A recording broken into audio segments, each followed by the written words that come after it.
Dad? Dad, okay lang po ba kayo? Dad! Ay, ko! Anong dad? Hindi ka pa kasal sa baby ko, ah. Yung tinatawag na dad. Sorry, Tito Henry po pala. Tito! Bakit relative ba kita? Relative kita, gano'n? Feeling mo part ka na ng family ko? Okay ka lang? Ano na po? Bebe? Milana, una na muna ako. Edwin, wait lang. Hindi, kailangan ni Tito. Lagahan mo muna si Tito. Una na ako. Dong. Dong. Mang Dudong, tara na. Unin pa. Dong. Bebe, hayaan mo na siya. Hayaan mo na si Edwin, ako na lang. Ikaw na lang ang alin. Pansinin? Dad naman, buong kabataan ko, yun na lang yung ginagawa ko eh. Tsaka ano bang problema mo? Di ba sinasama ka naman namin sa mga wedding planning activities namin? Sa mga pagsusukat ng damit, tsaka sa mga pagro-road trip sana. Baby, Ano? Si Mang Dudong na naman. Dad, lagi ka naman may rason eh. Dad, alam ko na lahat. Sinabi na lahat sa akin ni Mang Dudong. At saka yung pagkahimatay mo, peke din ba yan? hindi. Hindi, bebe. Dad, kung gusto mong i-delay tong plano na to, etong pagpapakasal na to, hanggang kailan? Kasi Dad, sa totoo lang, puro ikaw na lang. Laging ikaw na lang yung nasusunod. Puro ikaw na lang yung gusto mong masunod sa pamamahay na to.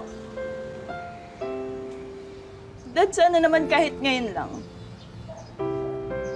Ngayon lang natin pagbigyan yung kahilingan ni Ma'am na ikasal ako, maging masaya ako.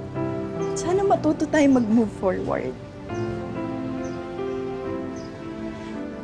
Pero kung ayaw mo, ako na lang.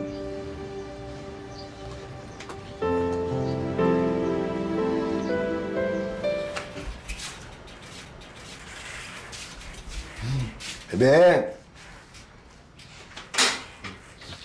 Bebe!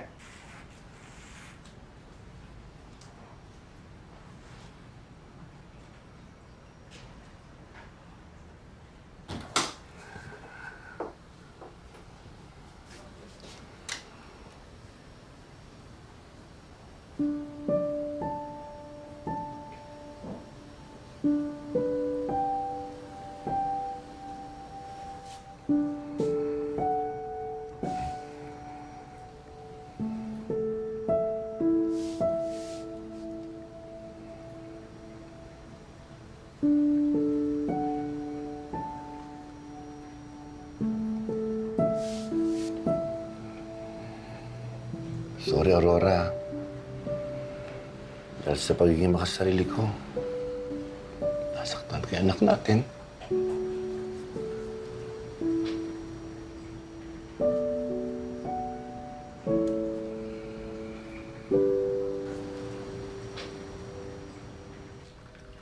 Dad? Baby. Dad? Baby, huwag kang alis, ha? Huwag kang alis. Dad naman eh.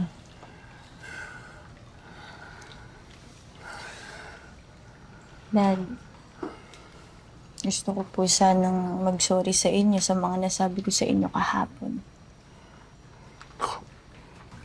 Baby, gusto ko rin mag-sorry sa mga kabalastugan ko, ha?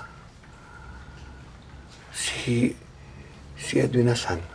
Hinatid niya lang po ako, Dad eh, kasi nahihiya pa ata. Gusto ko rin sana mag-sorry sa kanya, eh. Kahit hindi ko nakikita. Alam kong very supportive siya sa'yo with all these years. Kaya lang eh, dahil sa bilis ng pag-oo mo, talaga natakot ako sa sarili ko eh, kasi magiging mag-isa ako eh. Dad, di ka naman magiging mag-isa. Madadagdagan pa nga kung tutuusin dahil kay Edwin eh. Tsaka, tingin mo ba hindi kami dadalaw sa'yo palagi? Baby, hindi ka magsasama bumisita sa akin. Eh, dinalintikan ako kay mami niya pag ginawa ko yun. Diba? Tsaka, isa pa, Dad, isipin mo, kung magkakaapo ka man, tingin mo ba kanino magbabakasyon yung mga yun? Kunyari, gusto namin magpahinga mag-asawa sa mga bata.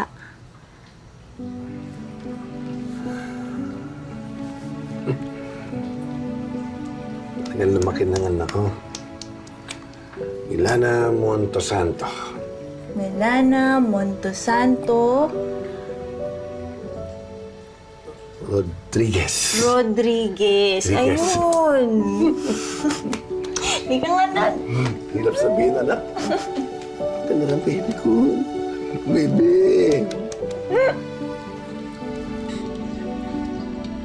Ani, umiti ka naman. Nakabusangot ka parati. Alam mo, ito pa naman yung sinasabi ko sa'yo magiging best ever day ko. Dahil ikakasal na yung anak nating si Milana. Okay na siya. Bebe. Dad. Pwede ko bang i-advance na yung father-daughter dance? Oo naman. Kadali.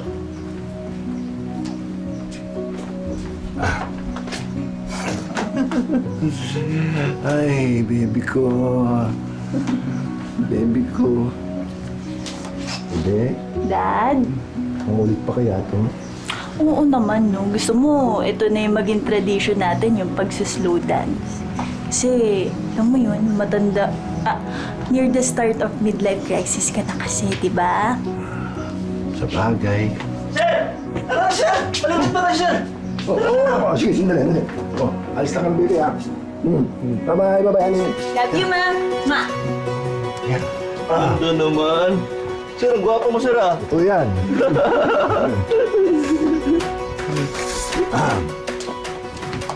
Dad. Ito. May surprise kasi ako ulit sa'yo.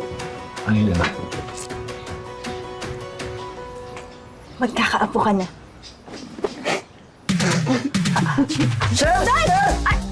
Makdudong naman. Sinabi ko sa'yo maganda ka ng pangsalo kay Dad kasi lulukuhin ko siya eh. Halika na nga!